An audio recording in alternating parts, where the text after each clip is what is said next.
You probably think boredom is universal, that every human who ever lived has felt that restless, itchy, there's nothing to do feeling. But for most of human history, that specific feeling barely existed. Your ancestors had endless empty hours, no phones, no shows, no scrolling, and somehow they weren't bored out of their minds. What they did with all that time says something uncomfortable about you. Let's start with what boredom actually is, because we treat it like nothing, a dead patch in the day, a gap to be filled. But boredom isn't emptiness. It's a signal. It's your brain telling you that your environment isn't giving enough to work with, and that you should go find something better. It's a craving. And like most cravings, it was built for a world that no longer exists. Here's the thing about that world. For 300,000 years, your ancestors lived with enormous amounts of free time. Studies of modern hunter-gatherer groups suggest the actual work of survival, hunting, gathering, cooking, took only a few hours a day. Everything else was open. Hours and hours of nothing that had to be done. By our logic, that should have been unbearable. We can barely survive a 4-hour flight without a screen. So how do they fill a lifetime of empty afternoons? The answer is that they almost never spent them alone. This is the part we miss completely. You picture an ancient human sitting in a cave, staring at a wall, slowly going out of their mind with nothing to do. But that's not how they lived. They existed inside a small, dense group of people they had known their entire lives. 25, maybe 30 people. Grandparents, children, cousins, friends. And the empty hours weren't empty at all. They were full of each other. Anthropologists who lived with hunter-gatherer groups recorded what people actually did with their downtime. The answer was talking. Constant, rich, layered conversation. Who did what? Who said what? Old stories told for the 100th time.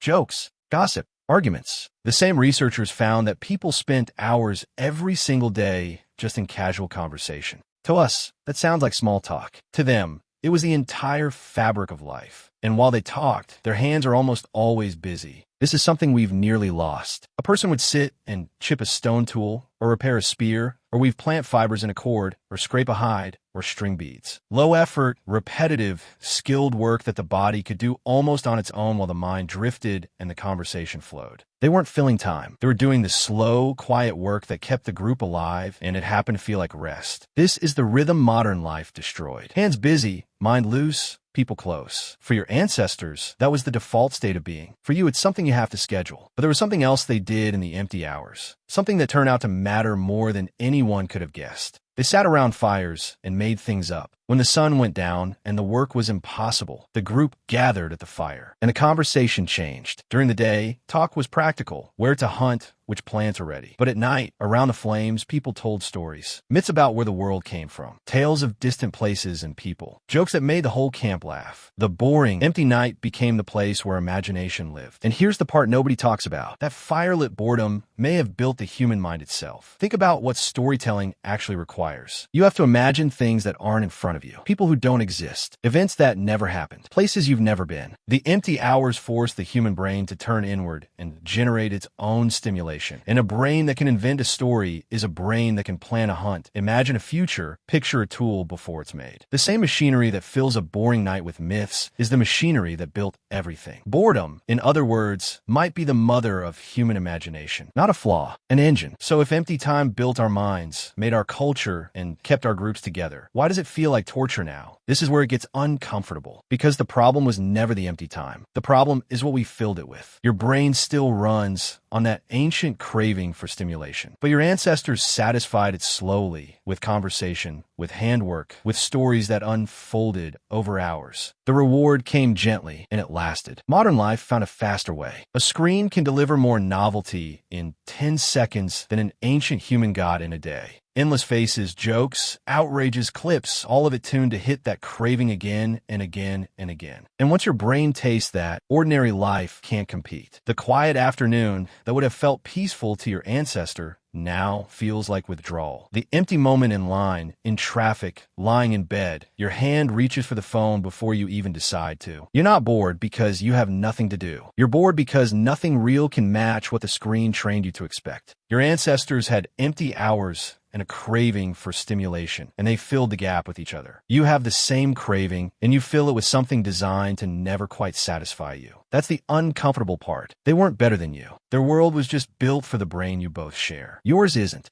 So the next time you feel that restless, itchy boredom, the urge to grab your phone, to find something, anything to fill the gap, try to remember what that feeling actually is. It's not a malfunction. It's a 300,000-year-old signal telling you your environment is too thin, that there should be people here, hands working, a story being told.